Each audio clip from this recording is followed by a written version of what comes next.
Brighton berhasil meraih kemenangan penting atas Manchester City pada pertandingan pekan ke-11 Premier League yang digelar di Amex Stadium, Minggu 10 November pagi waktu Indonesia Barat. Manchester City, yang datang sebagai tim tamu, sebenarnya memulai laga dengan cukup meyakinkan. Mereka unggul lebih dulu di babak pertama melalui gol Erling Haaland. Namun, situasi berbalik drastis di babak kedua ketika Brighton tampil lebih agresif dan berhasil membalikkan keadaan melalui gol-gol dari Joao Pedro dan Matthew O'Reilly, memastikan kemenangan 2-1 bagi tim tuan rumah. Kekalahan ini menjadi catatan buruk bagi Manchester City, terutama di bawah era kepelatihan Pep Guardiola. Untuk pertama kalinya sejak Guardiola mengambil alih pada tahun 2016, City mengalami 4 kekalahan beruntun di semua kompetisi. Hasil ini tentu menimbulkan pertanyaan besar tentang kondisi tim yang biasanya sangat dominan di bawah asuhan pelatih asal Spanyol tersebut. Momen menarik terjadi di akhir laga, ketika suasana di Amex Stadium semakin memanas. Para pendukung Brighton melantunkan chant, "We're getting sacked in the morning," atau, "Anda akan dipecat besok pagi," yang ditujukan kepada Pep Guardiola.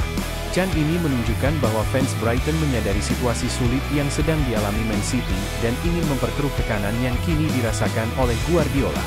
Joe Bray, seorang jurnalis dari Manchester Evening News, mencatat suasana tegang di pinggir lapangan pada menit-menit akhir pertandingan. Guardiola, yang biasanya dikenal tenang dan penuh perhitungan, tampak kehilangan kendali. Ia terlihat terlibat adu argumen sengit dengan staf pelatih Brighton serta bek mereka, Jan-Paul van Hecke. Bray menyoroti bahwa masa depan Guardiola bisa menjadi topik panas selama jeda internasional yang akan datang, terutama mengingat kebiasaannya untuk memperpanjang kontrak pada periode ini. Kritik tajam juga datang dari Jamie Redknapp, seorang pandit dari Sky Sports. Redknapp sangat kecewa dengan penampilan Manchester City di babak kedua. Menurutnya, tim yang biasanya mampu menjaga intensitas permainan dan menampilkan sepak bola menyerang justru kehilangan arah, terutama setelah pergantian pemain yang dilakukan oleh Brighton.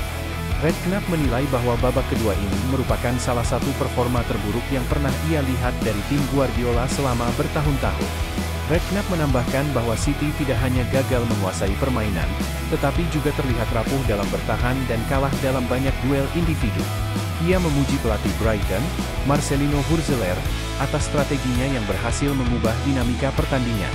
Keputusan Hurzeler untuk memasukkan pemain baru di babak kedua terbukti tepat, membuat Brighton lebih dominan dan pada akhirnya merebut kendali penuh hingga peluit akhir. Kekalahan ini tentu menjadi alarm bagi Manchester City yang dikenal sebagai salah satu tim paling konsisten di Premier League.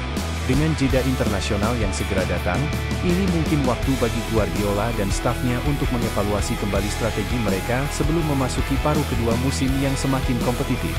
Bagi Brighton, kemenangan ini adalah bukti bahwa mereka bisa bersaing dengan tim-tim papan atas dan memberikan kejutan di Liga. Terima kasih sudah menonton video ini, jangan lupa untuk like, share, dan subscribe, supaya kalian gak ketinggalan update video terbaru dari channel ini. Sampai jumpa di video selanjutnya.